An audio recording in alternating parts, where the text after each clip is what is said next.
As temperatures drop and daylight shortens, many gardeners assume that productive growing has come to an end.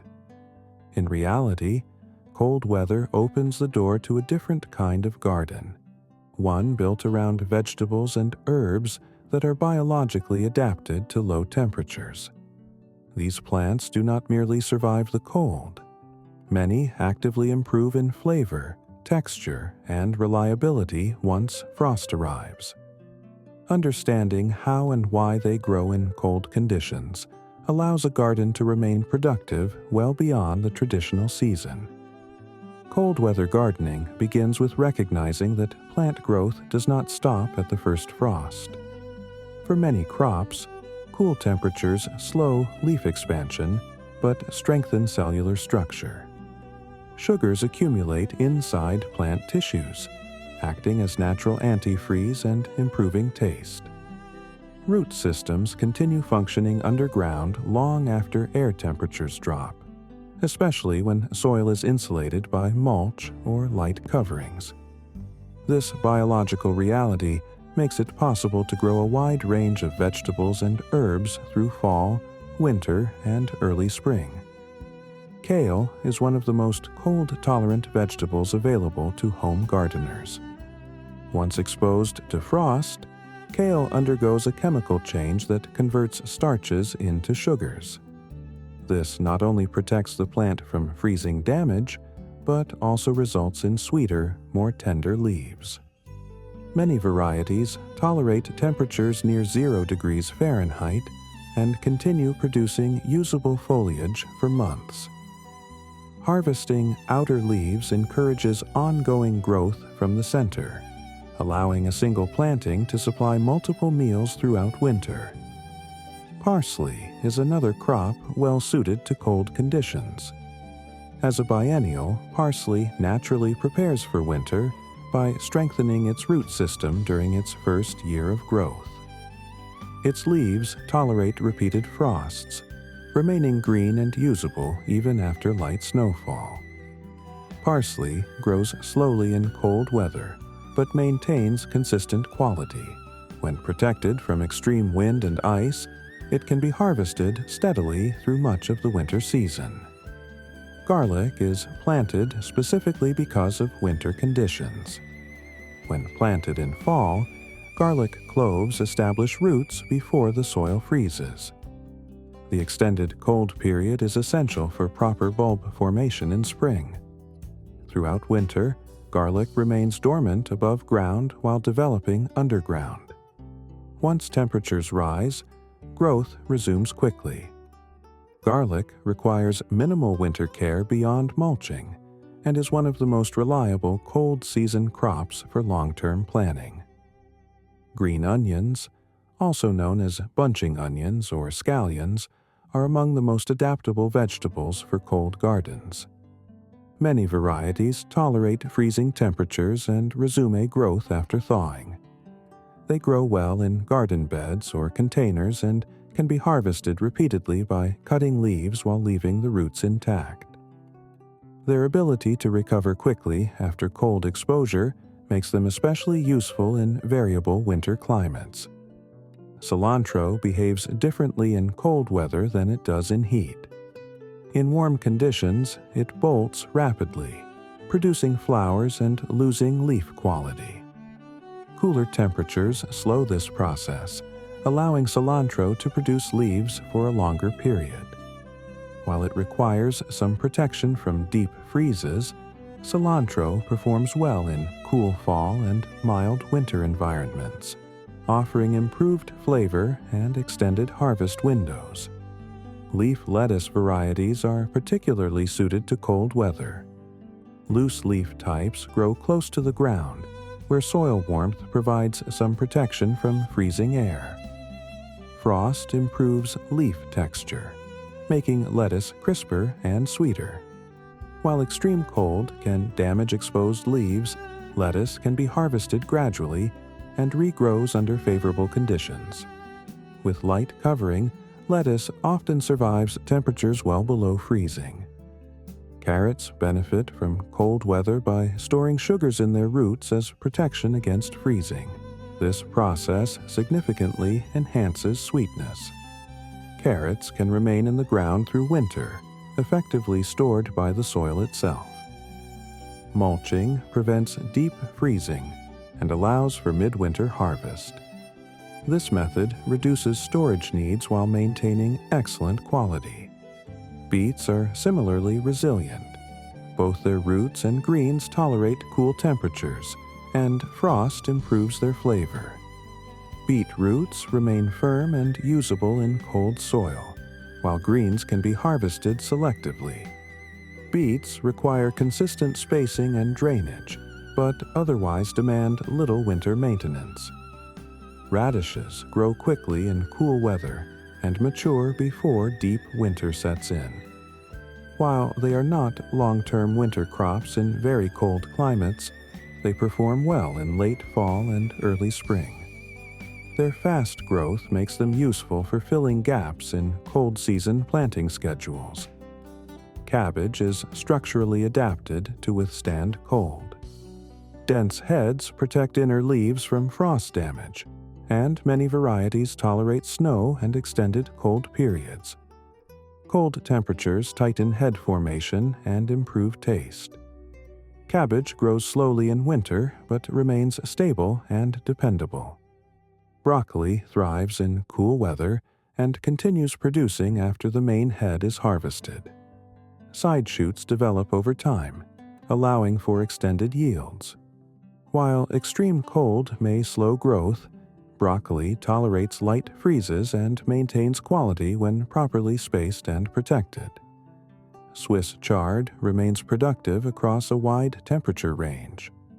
While growth slows in winter, established plants tolerate frost and resume quickly during warm spells.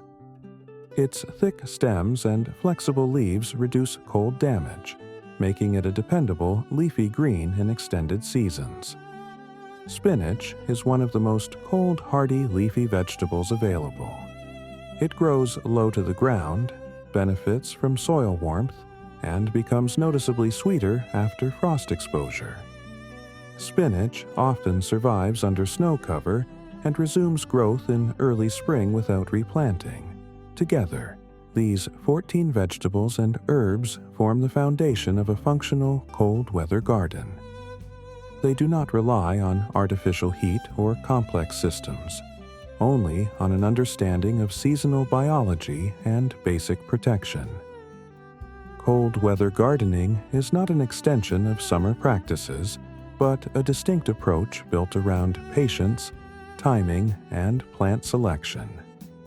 By working with the natural responses of these crops to low temperatures, productive gardening becomes possible far beyond the conventional growing season. As the cold settled in more reliably, the garden demanded a different kind of attention. Not more effort, but better decisions. Cold-weather vegetables and herbs succeed when the gardener understands a few practical rules and applies them consistently. These rules are simple, but they matter. When followed, they turn winter from a risky gamble into a dependable growing season. The first and most useful adjustment is learning to prioritize soil protection over plant protection. Many gardeners instinctively focus on covering leaves, but in cold weather the soil is the real engine. Roots control survival. When soil temperatures remain stable, plants tolerate cold air far better than expected. This is why mulching is not optional in a winter garden. It is essential. A practical mulch layer should be at least 3 to 4 inches deep. Straw works well because it traps air and sheds moisture. Shredded leaves are excellent and often free, but they should be loosely packed to avoid matting. Compost adds nutrition but should be topped with a lighter material to prevent heat loss. The goal is insulation, not warmth. Mulch slows temperature swings, prevents frost heave, and keeps roots anchored. Once soil is protected, planting depth becomes more important than in summer. Cold weather crops benefit from slightly deeper planting. Lettuce, spinach, parsley, and cilantro should be planted so their crowns sit just below soil level, not exposed. Root crops should be well covered, even after tops die back. This extra coverage protects growing points and improves survival during freeze-thaw cycles. Wind is often more damaging than cold itself. Dry winter winds pull moisture from leaves faster than roots can replace it. Practical wind protection makes a measurable difference. This does not require permanent structures. Temporary fencing, burlap screens, garden fabric, or even stacked straw bales placed on the windward side of beds reduce stress significantly. Sheltered plants retain moisture longer and experience less leaf damage. Cold frames and low tunnels are useful tools, but they work best when used correctly. The most common mistake is sealing them too tightly. Even in winter, trapped heat and moisture can cause disease during sunny days. A good rule is simple. If the sun is out and temperatures rise above freezing, ventilation is necessary. Propping open a cold frame for even an hour can prevent condensation buildup and leaf rot. Watering strategy must change completely in cold conditions. Plants use far less water, and cold soil holds moisture longer. The most reliable approach is to water only when soil is dry several inches below the surface, not based on a schedule. Overwatering is one of the fastest ways to lose winter crops. When watering is needed, it should be done late morning or early afternoon on a day above freezing. This allows excess moisture to drain before temperatures drop again. Fertilization should be minimal to non-existent once consistent cold arrives. Winter vegetables are not trying to grow quickly. They are trying to remain stable. Nitrogen-heavy feeding encourages soft growth that is easily damaged by frost. Instead, fertility should be built ahead of time. Compost added in fall feeds plants slowly and supports microbial activity without forcing growth. If feeding is necessary at all, it should be light and infrequent. Spacing matters more than many gardeners expect. Crowded winter plants suffer from poor airflow, which increases disease risk during thaws. Leaves that stay wet for long periods are vulnerable to rot. Proper spacing allows air movement and quicker drying. This is especially important for cabbage, broccoli, and Swiss chard. Winter gardens may look sparse compared to summer beds, but that space is functional, not wasted. Harvesting techniques also shift in cold weather. The most useful rule is never harvest more than 1/3 of a plant at a time. Removing too much foliage exposes crowns to cold and slows recovery. For leafy greens, outer leaves should be taken first, leaving the center intact. Herbs should be clipped lightly and evenly. Root crops can remain in the ground until needed, protected by soil and mulch. This turns the garden itself into cold storage. Flavor improvement is one of the greatest rewards of cold weather gardening, but it only occurs when plants are not stressed. Frost enhances taste by increasing sugar content, but only healthy plants respond positively. Poor drainage, overwatering, or nutrient imbalance will negate this benefit. When conditions are right, kale becomes sweeter, carrots richer, spinach milder, and cabbage more complex. Pest management becomes simpler in winter, but not non-existent. Slugs can remain active during mild periods, especially under mulch. The solution is observation, not chemicals. Lifting mulch occasionally, reducing excess moisture, and removing damaged leaves keeps populations low. Rodents may also shelter in heavy mulch, so compacting mulch lightly around plant bases helps discourage nesting. Containers require special handling, but offer flexibility. The most practical advice is to use larger containers than you think you need. More soil equals more temperature stability. Containers should be elevated slightly for drainage and grouped together to reduce exposure. Placing them near a wall that receives winter sun adds additional protection. Insulating pots with straw, cardboard, or fabric reduces rapid freezing. Planning ahead makes winter gardening far easier. The most successful cold season gardens are planted before cold becomes severe.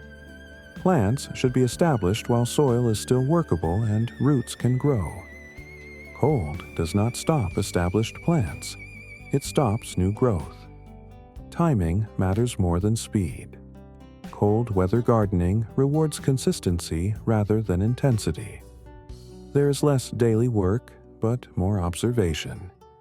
Checking soil moisture, adjusting covers, and harvesting carefully become the primary tasks. The garden no longer responds dramatically, but it responds reliably. When these practices are followed, the winter garden becomes predictable instead of precarious. Vegetables and herbs continue producing in smaller but steady amounts.